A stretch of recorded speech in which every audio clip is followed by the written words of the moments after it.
Hi, my name is Gabby, and for my Theory Hunt 1 presentation, I chose a video from one of my favorite YouTube channels called Fathering Autism, and it is run by Asa Moss, who has a child with ASD or autism spectrum disorder, and her name is Abby. She's 17, and she is nonverbal, meaning she can't communicate with speech or with spoken language. So I thought this was a really interesting topic to talk about, since I feel like a lot of times we think of communication as being with spoken words. So the concept I'm focusing on with this video is how do people who are nonverbal communicate without speaking?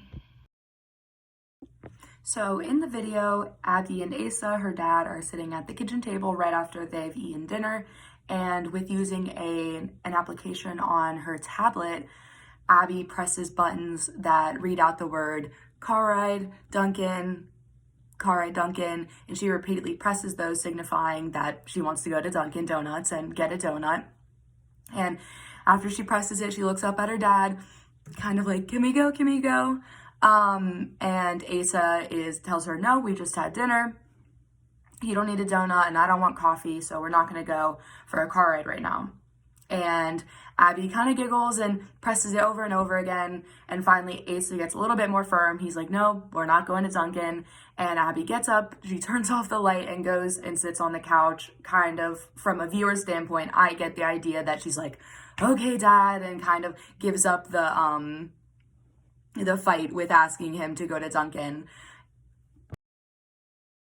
And as a communications student, I am really interested in barriers that hold back people from communicating in a traditional or standard way, whether that be disabilities or language or anything like that. I find the concept of how can we accommodate these barriers in order to allow access for communication for everyone, no matter what.